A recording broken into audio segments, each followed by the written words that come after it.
It's time for Green's Foolery Report.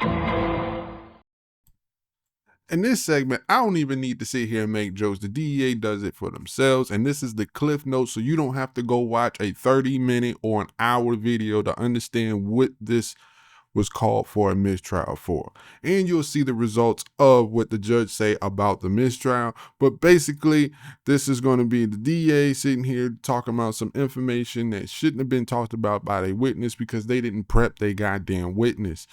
I'm going to show it all. All they got to do is see if you're going to make sure that he gets locked up, make sure you do it the right way.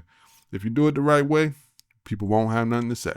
But here's all the video clips, the cliff notes for Green's Foolery Report.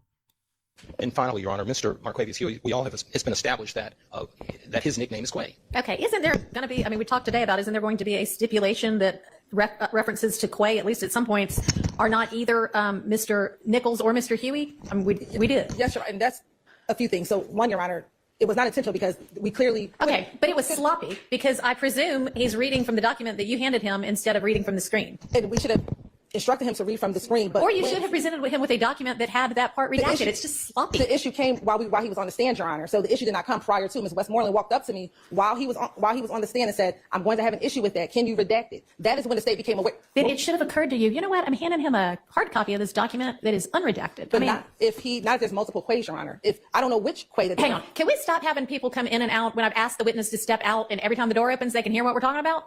Please, just for a few seconds. And so that is the point in which we learned of it, is we redacted it on here. Ms. Westmoreland brought it up here. Yeah, and you didn't read it. I mean, so the jury didn't see it, but now the jury has heard it. I don't think it is really that, much of a crisis because there is going to be this stipulation that Quay is not always either of these defendants. So, nor is it obvious to everybody that free whomever is such a quote about who knows, everything these days. And so it doesn't necessarily indicate that whomever Quay spent time in jail or in custody or in prison or anything. I mean, they say it about, Hollywood stars who are in a breakup. I mean, it's not so obviously, oh, this must mean this person was in prison. You talked to his attorney earlier, right? Yes. And did you get any kind of an indication? I don't know if this was one of the things you were going to, but it's an issue now. And you said before lunch that you were going to ask Mr. Rubin. Yes, we did ask. Do you know at this point whether the free Quay reference, this wasn't even his post, was it? It wasn't. And it wasn't an issue until so when I talked to Mr. Rubin at lunchtime, this wasn't something I was going to address with him because I did not realize it was an issue. Mr. Rubin found out for me that Slack Quay is not either of these two Quays. Okay, but this isn't Slack Quay. This is just Quay. I don't know what the poster is referencing. I don't honestly really care what the poster was referencing. What I'm trying to do is fix your sloppiness.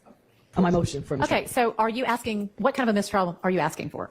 Your Honor, I believe that we were goaded into the mistrial. Okay, well, I do not believe that because if you had seen Ms. Hilton's face when that came out of the witness's mouth, she was appalled. And I do not believe that they are purposefully trying to insert error into this trial to make y'all ask for a mistrial so that they can try this case again. I think it is continued, and I am sorry, y'all have, this gigantic, ginormous universe of evidence that maybe if you narrowed down, you would not be making these kinds of mistakes. But I believe that to be a mistake. Your Honor, so I'm going to deny a motion for a mistrial with prejudice. That one, I don't believe that the facts bear out. Would you like a mistrial without prejudice? yes. You would?